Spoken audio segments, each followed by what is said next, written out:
Salam sang debaters. Berani bertanya, berani ditanya. Jangan kerja kau hanya bertanya terus. Maaf ya kawan-kawan, sampai saat ini saya masih bicara tentang kekristenan. Saya menghindari diri dari cap komersil. Kalau saya ingin komersil gampang, saya bahas saja tentang Islam, maka akan banyak viewer saya dan subscriber. Tapi saya tidak mau kecolongan di saudara-saudara saya yang Kristen. Siapa yang melindungi iman mereka? Kalau sampai saya kecolongan, maka saya berdosa sekali kawan-kawan ya. Untuk itulah saya membuat keseimbangan. Kalau beberapa hari ini video saya tentang kekristenan, bukan saya menyerang pendeta, tidak. Karena lawan musuh kita itu sebenarnya yang paling besar itu dari dalam. Ya kan? Pendeta-pendeta itu terikat doktrin, maka mereka bicara atas nama doktrin. Nah, karena dia bicara atas nama doktrin organisasi gereja mereka, mau tidak mau mereka sering menyembunyikan kebenaran. Sementara saya tidak ada hidup di bawah doktrin gereja manapun sebab saya seorang pendebat. Yang saya tahu di otak saya baca kitab suci dan saya cari juga padanan kitabnya untuk menjawab orang yang menyangga saya. Itu saja yang saya tahu di otak saya. Saya tidak mau melekatkan yang namanya doktrin gereja di kepala saya, doktrin organisasi gereja. Oke kawan-kawan ya. Kali ini saya akan membahas seorang apa namanya dia, Pak Heritan ya, Henritan. Oke, di mana dia mengajak saya berdebat. Sudah saya hubungi dia nggak berani. Sebenarnya saya takut. Oke, kita lihat aja videonya ya. Oh ya, Pak Wiknyo ngakunya pendeta katanya. Kami tidak tahu ya, Pak Pendeta Wiknyo katanya. Terus dia tuh nanya begini, Pak Pendeta Henritan, Anda berani tidak debat dengan para debater atau sang debater? Ya, judul kita kali ini debat dengan sang debater. Ya, saudara-saudara, kami tidak tahu sang debater itu siapa, ya. Kami menggolongkan Kristen itu Kristen domba sama Kristen kambing. Nah, sang debater ini masuk golongan Kristen kambing atau bukan? Dicek saja. Kalau masih nyembah Bapa, masih doa Bapa kami, masih masih baptisan Bapa Anak Roh Kudus, berarti sang debater ini sama saja Kristen kambing. Nah, perhatikan ya kawan-kawan. Dia bilang, kalau saya masih berdoa-doa Bapa kami, maka saya itu adalah Kristen kambing. Katanya Kristen bagi dua, Kristen kambing dan Kristen domba. Saya tidak pernah dengar istilah itu di Bible, di kitab suci. Yang ada adalah domba. Domba ini baru dibagi tiga. Domba yang tersesat dan domba yang hilang. Kan demikian. Jadi badan domba yang baik, yang bijak lagi, yang ikut sama gembalanya. Jadi domba itu dibagi tiga ya. Tidak ada kambing. Kalau kambing itu bukan domba. Nah, dari sini kelihatan mungkin Bapak ini mengalami yang namanya gangguan jiwa. Ya, dia tidak bisa membedakan kambing dan domba. Oke. Bahkan Tuhan pun mengatakan di Matius 25 ayat 32, nanti kedatangannya adalah memisahkan domba dari kambing. Demikian. Tidak mengatakan Kristen kambing dan Kristen domba. Kristen itu artinya pengikut Yesus. Yesus mengatakan semua pengikutnya adalah namanya domba. Domba ini ada tiga. Domba yang setia mengikut Yesus, domba yang tersesat. Domba yang tersesat ini ya seperti Henritan ini bisa jadi saya katakan ini domba tersesat. Dia tidak paham apa yang diucapkan, asal nyap-nyap. Tujuannya apa saya nggak tahu. Ya kan, kalau saya bicara ada memang si orang bilang, wah sang debater juga ngomong asal nyap-nyap. Kan demikian. Tetapi saya kan punya argumentasi. Dia tidak ada mengucapkan ayat satupun ketika dia mengatakan domba dan misalkan domba dan domba dan Kristen kambing, ya kan? Nah, yang ketiga adalah domba yang hilang. Siapa domba yang hilang ini?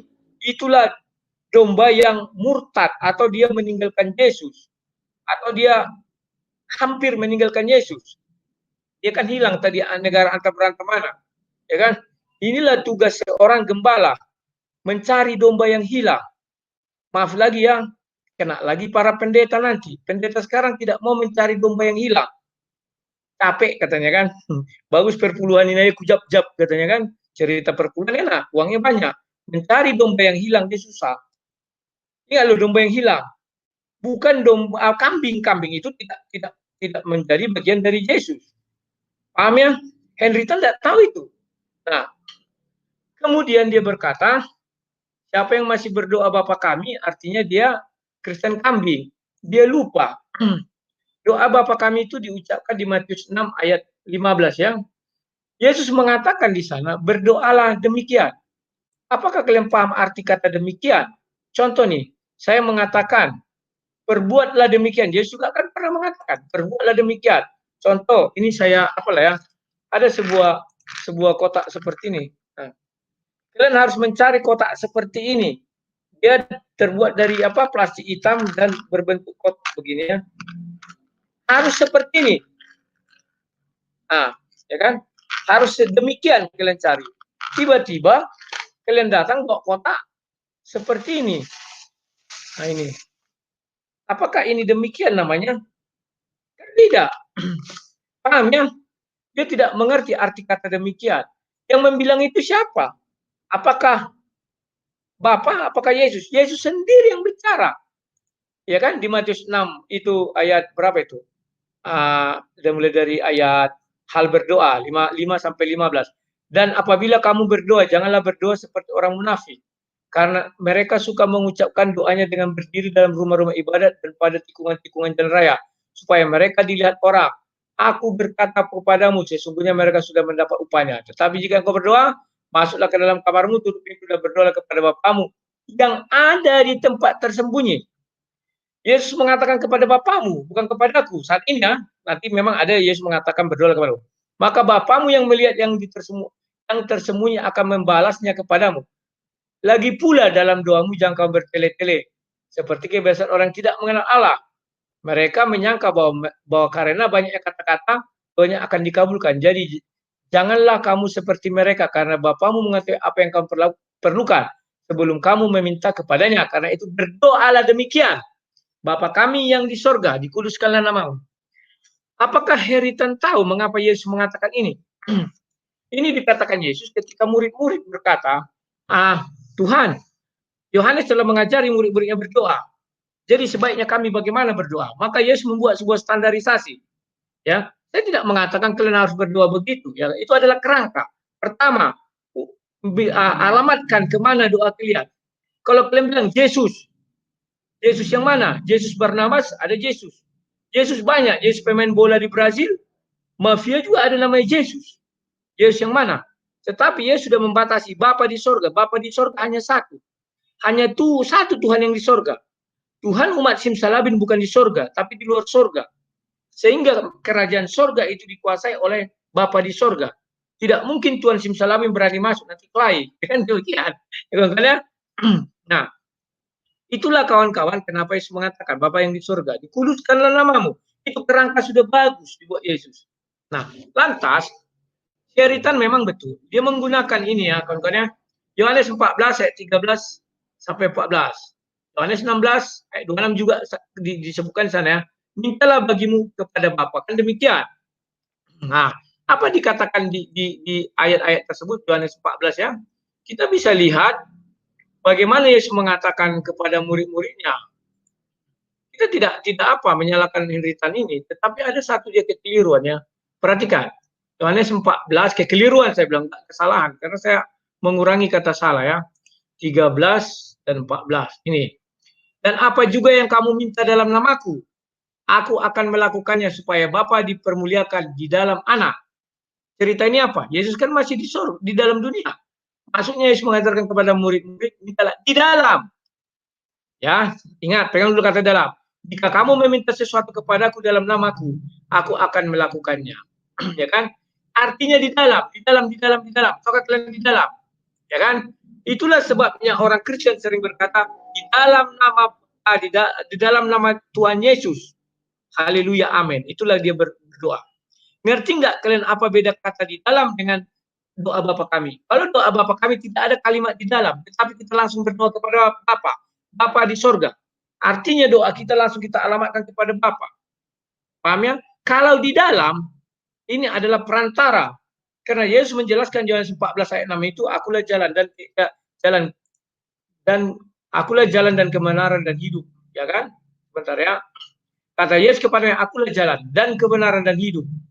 Itulah sebabnya Yesus mengatakan dalam. Tidak Yesus langsung katakan berdoalah. Demikian Yesus di sorga. Tidak ada itu. Selalu di semua ucapan Yesus mengenai berdoalah dalam namaku, dalam. Atau apakah kita bisa berdoa menggunakan nama Yesus? Yesus tidak mengajarkan. Yang ada doa Bapa kami di surga. Tidak ada dalam nama Bapa kami. Dalam nama Bapa, tidak dibilang Yesus, tapi langsung Bapa kami di surga. Paham ya?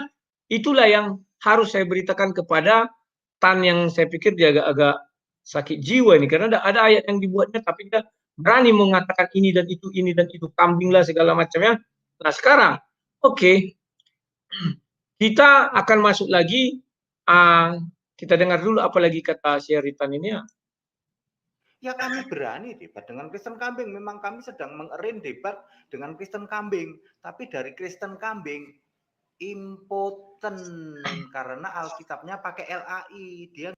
Nah perhatikan, dia bilang kami berani kepada Kristen kambing impoten katanya. Kalau dia berani, saya sudah telepon, ada dibuat nomor telepon, dia nggak angkat. Saya kirim pesan ke dalam video dia ini, dia juga tidak balas. Nah terus di mana letaknya dia impoten? Siapa sekarang yang impoten? Dia apa saya? Kan tidak. Ya, kalian harus tahu. Sekarang kita lanjutkan lagi. Dia nggak berani. Nah kalau sang debater berani nggak debat pakai LAI? Ya. Loh, kenapa saya tidak berani? Bapak ini kelihatan sekali takut dia berdebat dengan menggunakan bahasa Ibrani atau apa ya. Saya tidak takut, mau bahasa Ibrani silakan.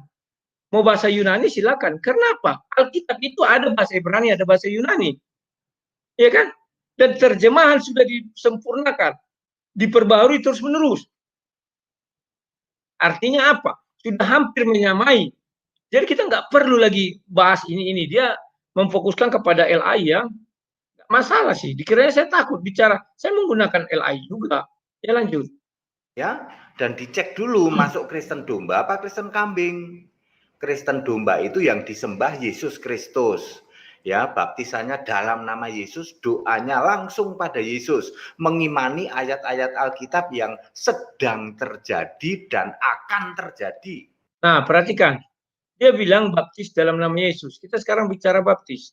Perintah itu ada di Matius 28 ayat 19. Dalam nama, pergilah jadikan seluruh bangsa muridku, baptislah dalam nama Bapa, Anak dan Roh Kudus.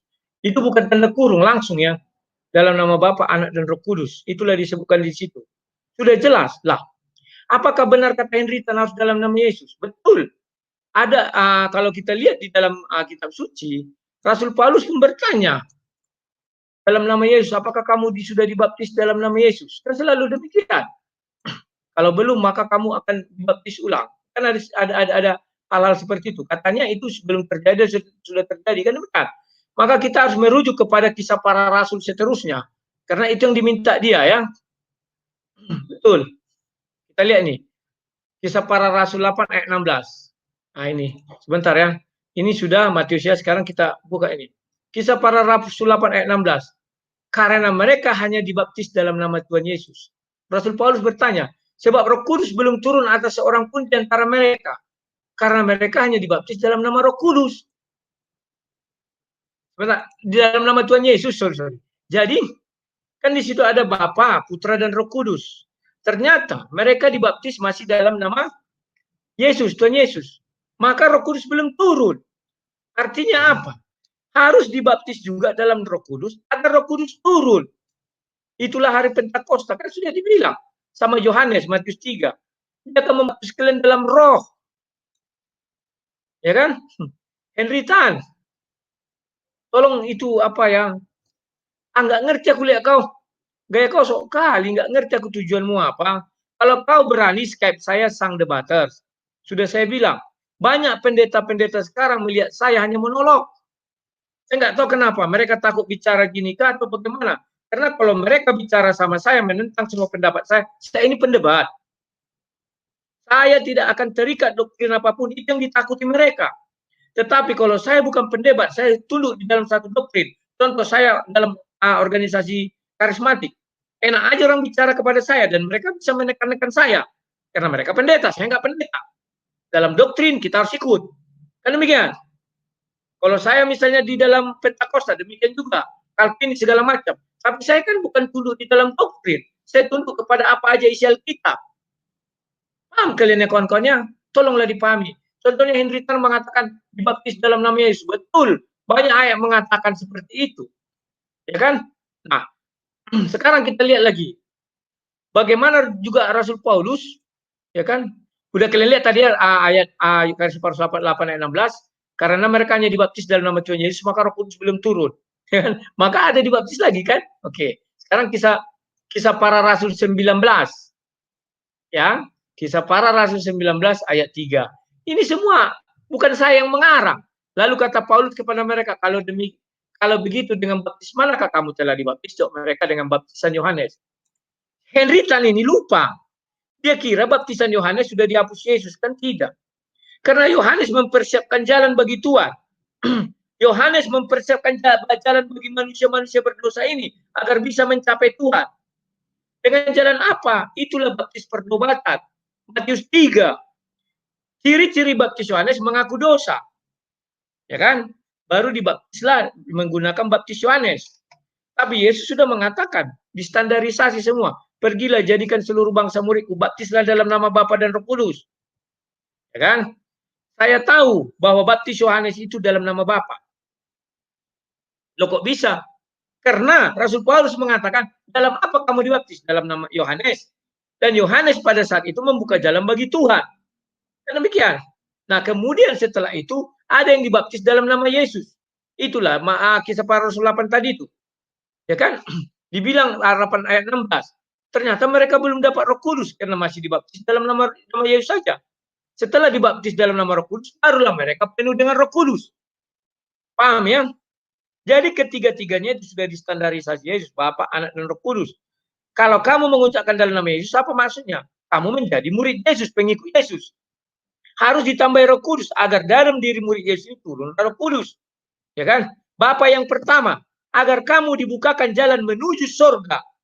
Loh, Yohanes adalah pembuka jalan bagi Tuhan. Kan demikian. Yohanes membaptis, katanya kan aku membaptis kamu di dalam dengan air. Dia yang datang setelah aku membaptis dengan Roh. Artinya Yohanes masih menggunakan Bapa. Atau dalam bahasa Yunani atau dalam bahasa Ibrani silakan. Kalau menggunakan apa? Itu heritan begitu kalau bicara kitab suci. Jangan congormu bicara-bicara terus tapi enggak sampai bilang impoten lah inilah. Gayamu so hebat. Terus kau fitnah aku sama Christian Prince. Tidak pernah debat langsung tatap mata. Sebelum kau berdebat, aku sudah berdebat. Tahu nggak kau? 3 kali aku berdebat, sekali di Jombang. Berangkat aku, tatap mata. Ada videonya kok. Kenapa enggak kau lihat aku dengan Moko Binta debat? Bahkan akulah satu-satunya Kristen yang berani menentang orang itu, menyerang orang itu. Yang lain bertahan. Atau kalaupun bertanya, sopan santun. Kalau saya nggak mau, saya bertanya, tunjukkan satu ayat. Jika kamu temukan, siapkan tempat saya jadi murtad hari ini, mualaf jadi hari ini. Langsung masuk segerombolan orang, mengancam saya mati di situ. Saya bilang, jangan kau ancam saya mati, biarkan saya mati sendiri. Semua manusia akan mati, hanya cara dan waktunya berbeda. Kamu tahu kau Tuhan Ritan? Kalau kamu bilang, kamu penakut, memang saya takut saat itu, saya manusia. Yesus saja pun keringat dingin. Paham ya Ritannya? Saya manusia biasa, bukan saya katakan, oh kadang saya sama orang-orang yang dalam ruangan. Tidak, saya tahu diri. Oke Ritan, inilah untuk kalian kau renungkan Ritan. Tidak usah sampai pesan kepada kau dan kau bisa merubah. Oke, salam sang